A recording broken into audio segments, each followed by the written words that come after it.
an interesting turn of events in Idlib, Syria, or northwest of Syria, where former allies Turkey and HTS, Hayat Tahrir al Sham, they are now confronting each other. Armed clashes between Turkish forces and HTS fighters yesterday on M-4 highway in northwest of Syria, and more than 2 fighters of HTS have been killed by the shooting of Turkish forces so far, viewers.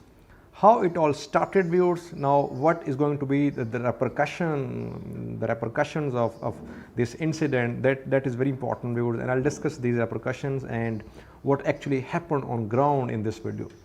Firstly, viewers, just a little background. In February, you know that Turkey launched an offensive in northwest of Syria in Idlib, and after that war broke out between Turkey and Syria. Turkey was supported by Syrian rebels like HTS, Hurras al Din, and several other groups. On the other hand, Syrian government forces, they were backed by Russia.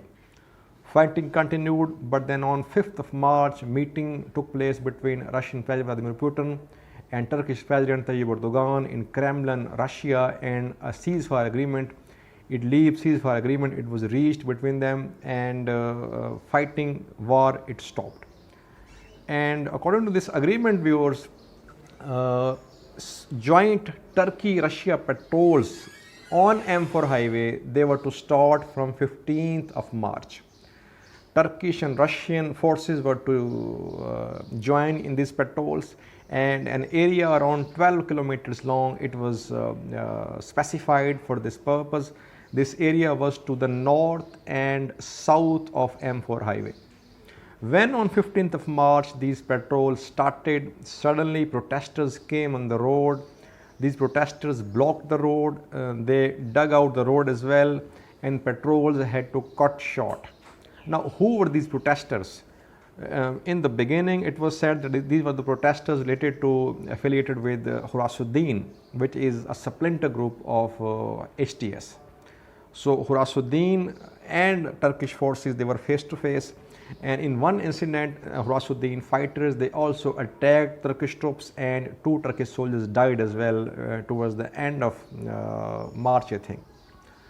Then we would, at that time, HTS, Hayat Tahrir al Sham, was playing good cop.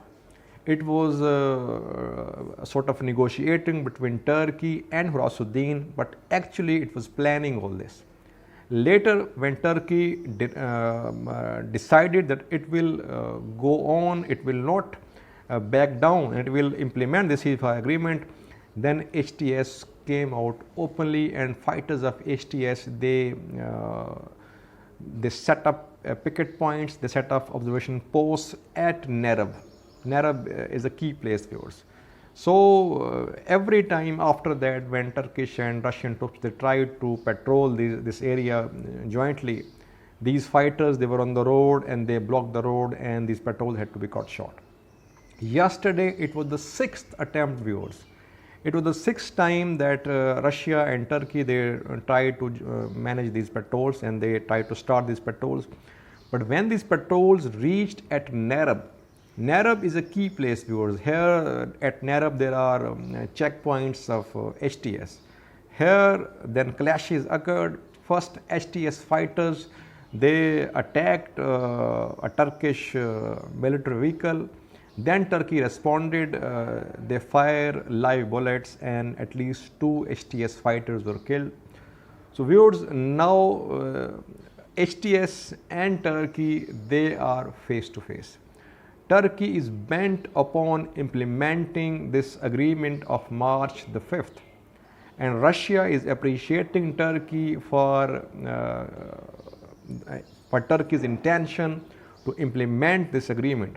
On the other hand, these rebels, these fighters of HTS and some other groups as well, like Hurras al Din, they are not listening to Turkey. What will happen now, viewers? Turkey recently, it has managed to bring more than 20,000 soldiers into northwest of Syria from Turkey, viewers. Turkey has established around 50 plus observation posts here. Turkey is trying to clear all the areas along M4 highway where this patrolling is due to start. And so far, Turkey is meeting with resistance. What will happen now? Can Turkey manage these fighters? Because Turkey is trying to use its proxies like Syrian National Army and New Liberation Front, which are basically Turkish allies, Turkish proxies, against HTS. But so far HTS is not trying to change its stance. It does not want Turkey and Russia to conduct joint patrols, especially it's against Russians. It does not want Russians to patrol this area. So in the coming days, we'll see further escalation, viewers, because I have heard that Turkish border along Syria in Idlib, it was closed down yesterday by protesters. Protesters closed down this border because of this shooting incident in which 2 HTS fighters were killed. So in the coming days, things are going to become further complex and complicated, viewers. How will Turkey manage these fighters? It is an uphill task, viewers, because these fighters, they do not want to leave M4 highway. They are of the view that they left M5 highway. M5 highway is under the control of Syrian government forces. They do not want to leave M4 highway because they think that if they leave this highway, it is going to be a great loss for them. How can Turkey bring them round to leave M4? That remains to be seen, but it is going to be an uphill task, viewers. Let's see what happens. Thank you for watching.